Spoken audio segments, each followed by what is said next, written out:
Vamos a darle play. Ya.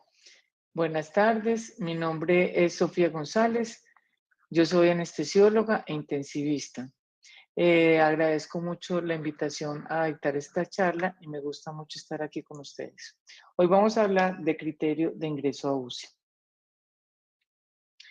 La unidad de cuidados intensivos es un servicio para pacientes con condiciones potencialmente recuperables. Esto es muy importante. Quien se puede beneficiar de una observación más detallada y un tratamiento invasivo con más seguridad que una sala sede general o en áreas de alta dependencia. Es una monitorización 24 horas, por eso se llama cuidado intensivo. Es ofrecido usualmente a pacientes con falla orgánica potencial o establecida. El órgano que más se afecta por lo general es el pulmón, pero las instalaciones de la UCI deben servir para hacer diagnóstico, prevención y tratamiento de cualquier otra disfunción orgánica. La decisión de quién debe ingresar a la UCI es multivariable y abarca muchos aspectos de la práctica clínica, desde aspectos sociales, médicos y judiciales. El criterio inicial para la admisión es la necesidad de una intervención que no podría ser posible en otro lugar de la institución por la inestabilidad clínica que pone en riesgo al paciente de morir o deteriorarse en forma inmediata. ¿Cómo está organizada la UCI? La UCI es un grupo humano especializado que trabaja con equipos de tecnología, con tecnología de punta para dar un soporte avanzado al paciente críticamente enfermo. Está organizada en generales o específicas, como la UCI neurológica, la UCI de trauma, de quemaduras quirúrgicas o por edad, neonatales, pediátricas o de adultos. Es un recurso humano y económico muy costoso, por lo que su ingreso es restringido y debe ser muy vigilado. Las recomendaciones que se hacen en cada UCI es que debe tener políticas de ingreso de acuerdo a la población que pueda atender, considerando las limitaciones institucionales como el tamaño de la UCI y las capacidades terapéuticas. ¿Qué sistema de priorización tenemos? ¿Cuándo se debe ingresar un paciente? Cuando está en paro cardíaco, cuando tiene signos vitales inestables, cuando hay trastornos metabólicos o dependiendo de escalas que nos ayuden a tomar esta decisión. Ninguna de estas prioridades es absoluta y todas son importantes. Por ejemplo, si está en paro cardíaco y reanimación, es innegable que necesita la UCI. Si tiene signos vitales inestables, también. Pero esto no es solamente lo único, ya que en un 50 o un 70%, estos signos vitales no fueron suficientes predictores de mortalidad ni de ingreso a UCI. Por ejemplo, la falla respiratoria, que es de las más dramáticas que podemos encontrar para ingresar a UCI, no es un factor único para estos ingresos. Y hay pacientes que aún teniendo signos vitales alterados no necesitan ingresar a la UCI. Les pongo un ejemplo, las maternas. Las maternas pueden tener en su trabajo de parto una inestabilidad hemodinámica, pueden estar taquicárdicas, hipertensas, hiperventilando y sin embargo no tienen indicación de UCI. Los trastornos metabólicos como la acidosis metabólica severa es una indicación clara de UCI, ya que un paciente con un pH menor a 7,2 se asocia a una mortalidad mayor del 57%. Los scores tienen un valor predictivo muy malo. Inclusive el score SOFA, que se utiliza para evaluar falla orgánica múltiple en sepsis, en donde la mortalidad por la disnea es de un 12% y por el estado mental alterado es un 11%. Y cuando se aumenta el porcentaje de un día para otro en un solo punto, se habla de una mortalidad del 40%. Y cuando el puntaje es mayor de 15%, la mortalidad es mayor del 90%. Y aún con el SOFA, la predictibilidad, pues, lo que se predice de la mortalidad en UCI no es tan confiable como el juicio clínico. Se ha propuesto que todos seamos intensivistas en cierta forma y que tengamos la unidad de cuidados intensivos aquí en la cabeza y en cualquier parte de nuestro quehacer médico. Entonces se ha propuesto este equipo de sistema este sistema de respuesta rápida para reducir la incidencia de paros cardíacos prevenibles y la admisión tardía a UCI. Se ha demostrado que el paro cardíaco intrahospitalario es prevenible si se detecta el deterioro clínico en las 8 horas que precedieron al paro. Y este sistema de respuesta rápida disminuye el número de pacientes que ingresa a UCI y la mortalidad. Simplemente es identificar el cuidado que el paciente necesita independiente del lugar donde se encuentre. El tiempo es demasiado importante. Una demora de más de 4 horas en transferir un paciente a la UCI se asocia con un aumento de la mortalidad de 11 a 41%. O sea, 11 si se ingresa antes de 4 horas y sube hasta 41% si se ingresa después de este tiempo. Además del incremento de los costos y la atención del paciente, porque ya se vuelve un paciente mucho más complejo y difícil de manejar. El ingreso. Hay que pensar que cuando un paciente va a ingresar a UCI es prácticamente la única oportunidad que tiene para vivir y las decisiones deben ser claras, sin parcialidad de origen, raza, sexo, preferencias sexuales, estatus social, estado financiero. Y tener el concepto claro de que el paciente se va a beneficiar por ese ingreso a la UCI. La UCI nunca se planea, es una cosa emergente y hay que hacerlo.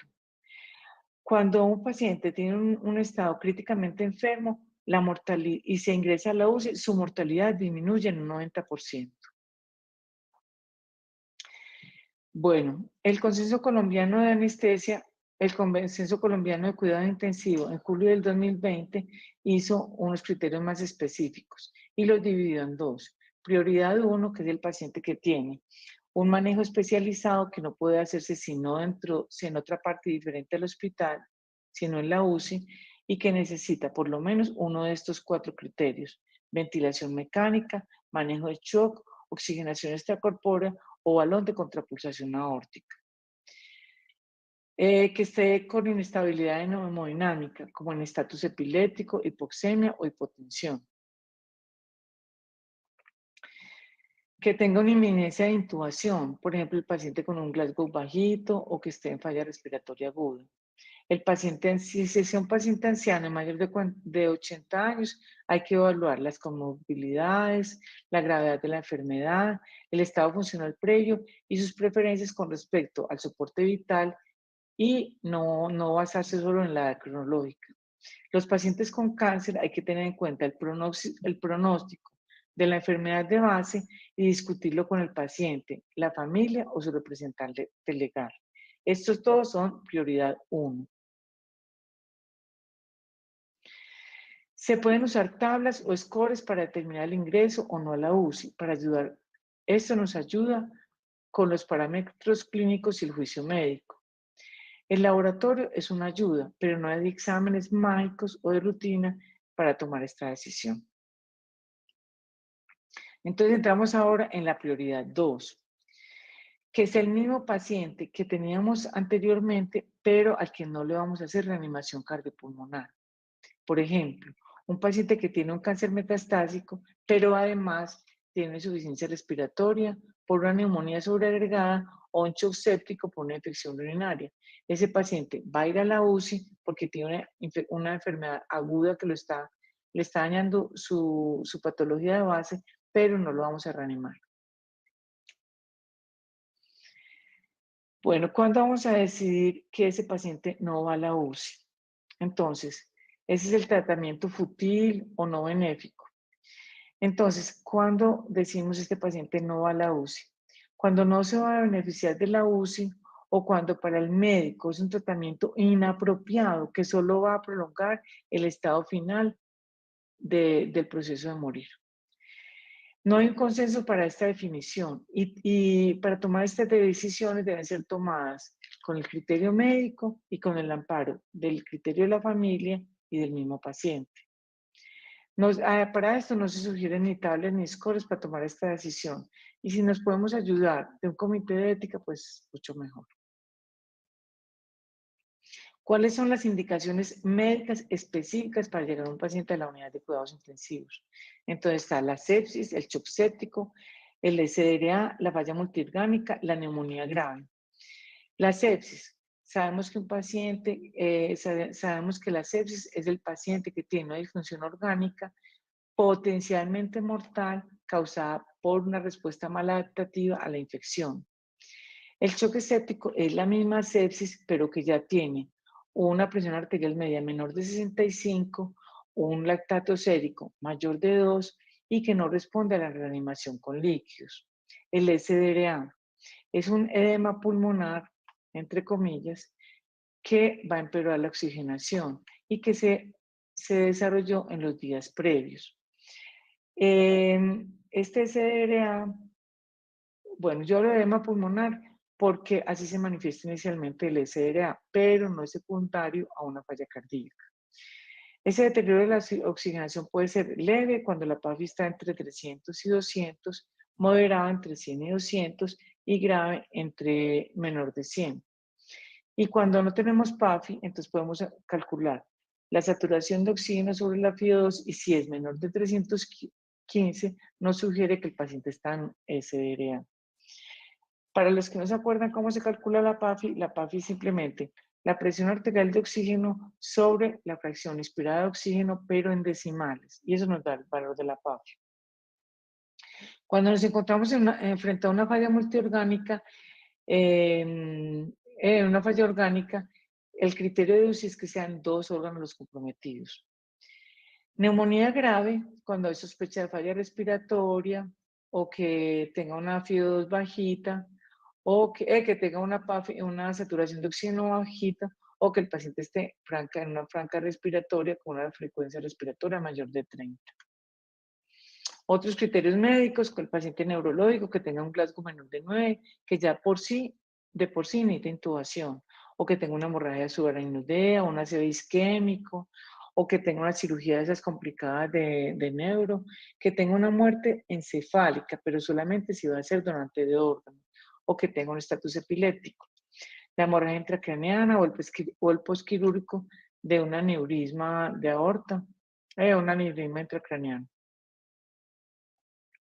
En cuanto a la parte respiratoria, que necesite ventilación mecánica tanto invasiva como no invasiva, que tenga una obstrucción de la vía aérea, que tenga estridor laríngeo moderado o severa, que tenga un tromboembolismo pulmonar, que haya riesgo de falla respiratoria, que ya la vimos, que sea un posoperatorio de una cirugía de tórax grande, trastornos pulmonares que requieran medicamentos nebulizados por horas o continuos, un neumotórax progresivo o una hemoptisis masiva.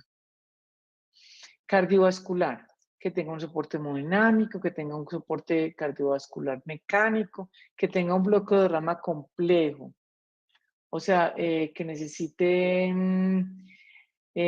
marcapaso transvenoso percutáneo o simplemente para monitorizarlo mientras resulta el marcapaso, por una emergencia hipertensiva, taponamiento cardíaco, cirugía cardiovascular, taquicardia ventricular sostenida o fibrilación ventricular hasta por 24 horas después de resuelto, estado por reanimación de un paro cardíaco, aneurisma de aorta, posoperatorio cirugía aortoabdominal, taponamiento pericárdico, intervenciones adicionales como cateterización cardíaca, toracotomía abierta, bradicardia sintomática o taquicardia sintomática sostenida, embolismo pulmonar, falla cardíaca con soporte hemodinámico o soporte respiratorio. Otras como las gastrointestinales, falla hepática aguda o crónica agudizada, hemorragia del tracto digestivo con inestabilidad hemodinámica, pancreatitis aguda, posoperatorio de cirugía gastrointestinal y perforación esofágica. Hemato-oncológico, pacientes con anemia severa y sintomáticas, con hiperleucocitosis, con neutropenia febril, síndrome inestable, muy importante, lisis tumoral, coagulación intravascular diseminada con hemorragia, trombocitopenia severa, con sangrado activo o inestabilidad hemodinámica, choque séptico, sepsis que ya lo vimos, paciente con coronavirus confirmado o sospecha que requiera ventilación mecánica o soporte con alto flujo de oxígeno o curse con choque séptico o con difusión de 2 o más órganos o sistemas. Metabólico, la cetosis diabética, la tormenta tiroidea, el estado hiperosmolar, la crisis adrenal, con trastornos hidroelectrolíticos como la hipercalcemia, hipocalcemia, hipernatremia, hiponatremia, el magnesio, la hipofosfatemia con debilidad muscular, etc. Los trastornos renales y genitourinarios, por ejemplo, los pacientes que necesiten terapia de reemplazo renal, continuas o una urgencia dialítica. Otras indicaciones, la intoxicación que comprometa el aparato cardiorrespiratorio, cardiovascular o respiratoria, la reacción anafiláctica, los pacientes que han trasladados de otras UCIs, los pacientes que requieren soporte hemodinámico respiratorio durante las 24 a 48 horas después de una cirugía mayor. Bueno, hasta aquí hemos hablado de todo lo que es UCI. De aquí en adelante voy a hablar del equipo de respuesta rápida porque me parece un aspecto muy importante, porque más que el tratamiento en UCI, lo que necesitamos es prevenir que el paciente llegue a UCI o muy tarde, o muy enfermo, o muerto, o que llevemos pacientes a UCI demasiado descompensados, o que no, definitivamente ni lleguen, o que se vuelva un paciente crónico en UCI porque el ingreso a UCI fue demasiado tardío. Entonces, ¿qué son los equipos de respuesta rápida?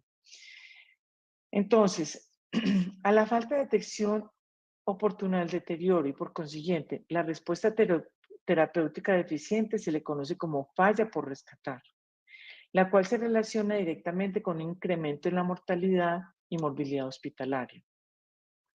Estos equipos de respuesta rápida fueron creados en Australia en 1995 para prevenir el ingreso urgente a la UCI, el paro cardiorrespiratorio y la muerte. En este equipo de respuesta rápida deben estar involucradas todas las personas que trabajan en el hospital y se activa como un código de emergencia ante la presencia de datos clínicos de deterioro. Esto es parecido a un código azul, a un código rojo, o sea, es simplemente un código de emergencia ante un paciente que se está deteriorando. La escala de News ha demostrado que la escala National Early Warning Score ha demostrado tener el mejor valor predictivo de eventos adversos. Es un sistema de calificación de parámetros clínicos, la frecuencia cardíaca, la saturación de oxígeno, la temperatura, la presión sistólica, la frecuencia cardíaca y el estado de alerta. Va con una puntuación de 5 a más, dependiendo de si se sospecha una infección o se sospecha, cuando la puntuación es de 5 más en pacientes con infección o sospecha de infección, se puede hacer el diagnóstico o la sospecha clínica de sepsis y es mucho más fiel que la escala de SOFA o de Quick-SOFA. Aquí está la escala de News. Vemos los parámetros fisiológicos, que son la frecuencia respiratoria, la saturación de oxígeno, la concentración arterial de oxígeno en caso de POC, si tiene oxígeno o no suplementario, la presión arterial sistólica, la frecuencia cardíaca, la conciencia y la temperatura. Entonces, veamos, es muy fácil. La parte blanca es el paciente que está normal y la parte roja es el paciente que está muy deteriorado. Es muy importante para el personal de enfermería porque puede detectar rápidamente que el paciente está mal. Y si está mal, inmediatamente se activa el código. Entonces, si la puntuación nos da 0, el riesgo es bajo. ¿Qué quiere decir eso? Que debe continuarse con los cuidados de enfermería con signos vitales cada 12 horas. Si nos da de 1 a 4, aunque el riesgo es bajo, se puede continuar la monitorización, pero ya cada 4 a 6 horas. Si hay 3, ya ahí se debe alertar se debe después activar la alerta y se debe ir a revisar el paciente y continuar la toma de signos vitales cada hora. Si da 5 a 6, se continúa la alerta y con los signos vitales cada hora. Y si es de 7 o más, hay que hacer un monitoreo continuo de los signos vitales y si es una respuesta emergente, o sea, ese paciente ya tiene que ir a UCI.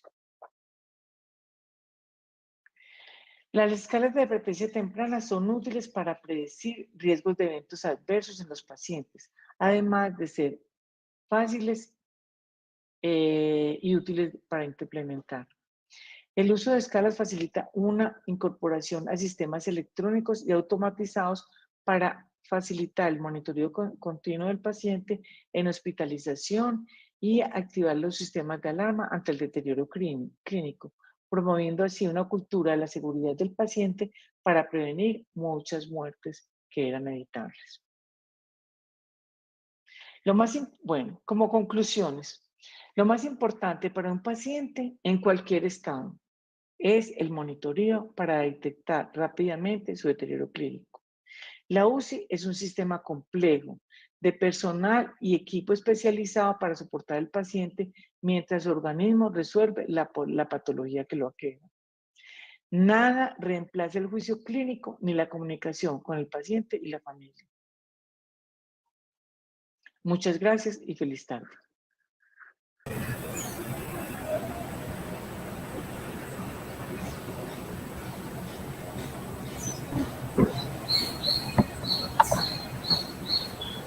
Bueno, muchísimas gracias a la doctora Sofía. En el chat no se presentaron preguntas, no vimos que manifestaran ninguna inquietud a la cual se le pudiese dar respuesta. Entonces queremos agradecerles a todos la buena asistencia. Esperamos que en una próxima oportunidad vuelvan a estar con nosotros, que esos conocimientos se puedan replicar. No sé, doctora Sofía, ¿usted quiere agregar algo más? No, yo no tengo nada que agregar. Muchas gracias por todo y cualquier duda estoy dispuesta a contestarla. Ok, bueno, doctora, por el chat, entonces no se nos presentaron preguntas. Muchísimas gracias a usted por su participación y su buena disposición siempre. A todos los asistentes, muchas gracias. Bueno, gracias. Feliz tarde.